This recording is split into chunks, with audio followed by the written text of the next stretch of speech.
बेफिक्र घूमने वाले हजारों चूहों का भी है। रिपोर्ट देखिए। आसमान में ऊपर उठती ये सफेद गुंबद वाली बनावट मंदिरों से भरी इस जमीन पर किसी मंदिर की तरह दिखती है। हालांकि जैसे जैसे आप करीब पहुंचते हैं तो दिखाई देता है कि श्रद्धालु मंदिर में जाने के लिए कतारों में खड़े हैं। जब आप मंदिर के नाम पढ़ते हैं तो उसके साथ एक छोटा सा साइन बोर्ड दिखाई देता है। तब आपको एहसास होता है कि ये कोई साधारण मंदिर नहीं है, ये प्रसिद्ध करणी माता मंदिर है जो बीकानेर से लगभग 30 किलोमीटर दक्षिण में देशनोक शहर में है। इस मंदिर की सबसे अनोखी बात है यहाँ चारों तरफ घूमने वाले चूहे, जिन्हें यहाँ के लोग काबे के नाम से पुकारते हैं। जिस तरह से मंदिर में माता करणी का महत्व है, ठीक वैसे ही यहाँ बेफिक्र घूमने वाले हजारों चूहों का भी है। तो ये एक वर्ल्ड में ऐसा पहला मंदिर है जहाँ ये लाइव चमत्कार आपको देखने को मिलेगा। इन काबों की वजह से जो भी यात्री यहाँ आता है और इसका झूठा जल लेता है तो कैसी भी बीमारी हो वो उसको ठीक हो जाती है, और अनेक भक्त हैं जो इसका लाभ अभी तक उन्होंने उठाया है। मंदिर में इधर उधर घूमने वाले चूहों के बारे में कई पौराणिक कहानियां मशहूर हैं, जिनमें से एक ये है कि यहाँ मंदिर में रहने वाले चूहे दिव्य हैं या किसी दूसरी दुनिया से हैं। यही कारण है कि मंदिर आने वाले श्रद्धालु इन चूहों को भी बहुत सम्मान देते हैं।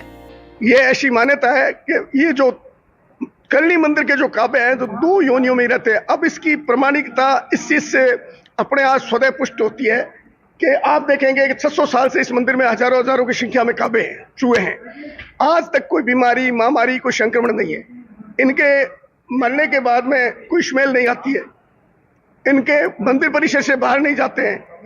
आप देखेंगे कि जो ये चूहों की वृद्धि दर है वो ग्रोथ दर ये मल्टीप्लाई होती है, गुणात्मक होती है। 4 से 16, 16 से 64 चूहे होते हैं।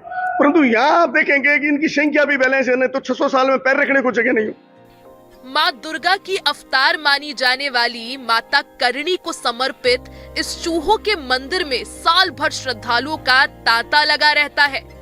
साल में 2 बार नवरात्रि के दौरान यहाँ श्रद्धालुओं की भीड़ विशेष तौर पर बढ़ जाती है। मंदिर आने वाले श्रद्धालु उस प्रसाद को बेहद पवित्र मानते हैं जिसे चूहों ने छू दिया हो। हमने बहुत सुना था यहाँ पे कि चूहों का मंदिर है, इतने सारे चूहे हैं, तो आज तो हमने देख भी लिया बीच बीच में से चलते हुए भी।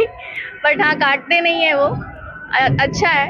और लोग तो वहीं पे प्रसाद है सब उनका, फिर भी सब खा रहे हैं। मतलब बोलते हैं कि इन्फेक्शन होता है, बट यहाँ पे ऐसा कुछ देखने नहीं मिला। मंदिर आने वाले श्रद्धालुओं के लिए माँ की भक्ति तो है ही, लेकिन उसके साथ प्रसाद की थालियों को कुतरते हुए मंदिर परिसर में इधर उधर भागते चूहों को देखना भी उनके लिए उतना ही आकर्षक होता है। यहाँ पे जो जितने भी रेड्स हैं चूहों का है, उनके लिए एक बहुत ही अजूबे की बात है कि इतने सारे एक साथ रह के भी किसी तरह की कोई यहाँ समस्या नहीं है, और सभी इस गर्म वातावरण में एक साथ सरवाइव करते हैं। जून के महीने में भी सुना है कि बहुत यहाँ गर्मी रहती है, उसके बाद भी माहौल और माता का प्रताप तो सभी के पास है कि जब भी माता के यहाँ कुछ ना कुछ अच्छा होता है। It is amazing. It's incredible. I think it's one of the most craziest experience I ever had. You know, culturally wise, it's so different from the reality that I am from. So for me, it was really, really nice to understand and see everything that it's passing here, is happening here. मंदिर में पूजा पाठ के अलावा होने वाली दूसरी गतिविधियां भी असामान्य नहीं है। आरती के समय मंदिर में घंटियां बजती हैं, ढोल बजते हैं और श्रद्धालु मां करणी की आराधना करते हुए उसमें हिस्सा लेते हैं।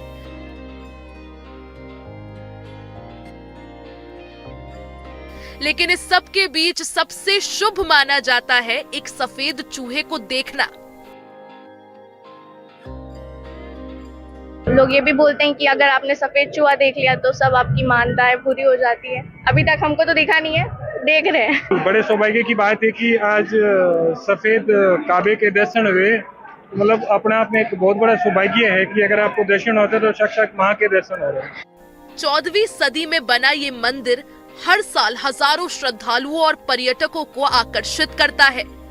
चूहों के प्रति उनकी श्रद्धा निश्चित रूप से इनकी